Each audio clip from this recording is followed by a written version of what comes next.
대선에 지지 않았더라면 내가 갈 필요가 없는 걸 지금 가는 거다. 뭐 이런 한동훈 장관, 법무부 장관이 아주 그 대선을 이겼으면 사건을 뭉갰을 거란 뜻이냐.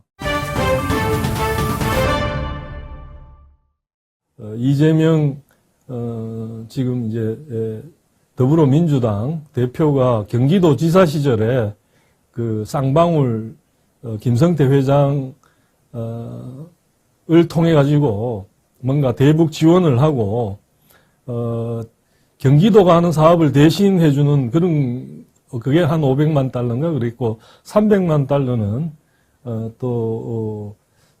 다음 대선에 나갔을 때 좀 도움이 되기 위해서 어떤 북한에 초청을 받아서 가는 그런 걸 추진한 내용이 지금 채팅을 통해 갖고 그 이야기를 하시는 걸 봤는데 그것도 조금 이따 다루겠습니다. 아무튼 그래서 이게 지금 정치적으로는 지금 어떤 면에서는 이재명 더불어민주당 대표가 여러 가지 그 사법 리스크에 얽혀가지고 민주당이 야당의 역할을 어떤 하기보다는 보통 보면 야당은 여당이 쓰려고 하는 쪽이 이제 여당이고 야당은 세금을 적게 쓰는 쪽으로 이렇게 하는 게 보통인데 지금은 좀 이상하게 바뀌어서 오히려 야당이 더 쓰려고 소위 말하는 더 퍼주기를 하려고 하고 있고 여당이 적당한 선에서 그걸 갖다가 국민의 지지를 받으면서도 동시에 그걸 좀 관리하고자 하는 매우 애매한 그런 상황에 있는 것 같습니다. 예.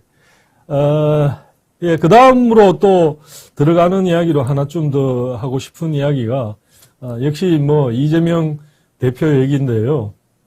그 이재명 대표가 검찰이 부르면 대선에 졌으니 또 뭐 갈 수밖에 없지 않느냐 이런 식으로 얘기를 했죠.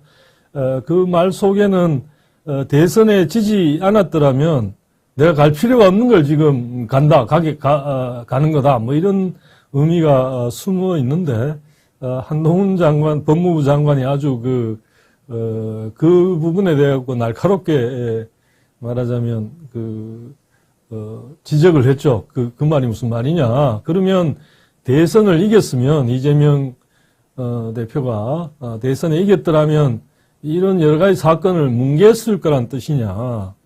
결국은 법치가 아닌 인치가 된다는 말이냐. 이런 식의 말하자면 날카로운 지적을 또 한 방 날린 거죠. 그러니까 한 장관이 보면 이게 작은 말하자면 간단한 말 같지만 그 속에 상당한 의미가 있는 그런 말들을 잘하는 것 같습니다. 역시.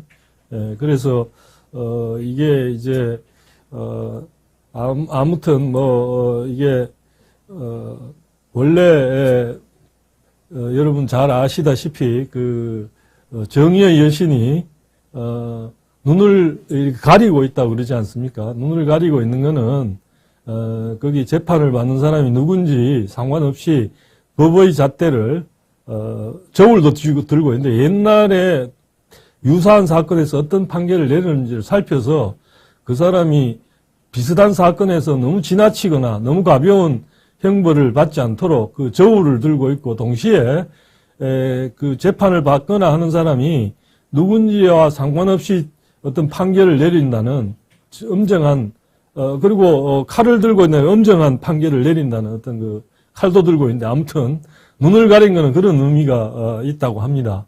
그 부분을 지적한 거죠. 그러니까 대선에서 이겼으면 그 표차에 따라 표가 몇 표냐에 따라 있던 죄가 없어지고 없던 죄가 생긴단 말이냐. 그 말도 안 된다는 그런 이야기를 한 거죠. 예.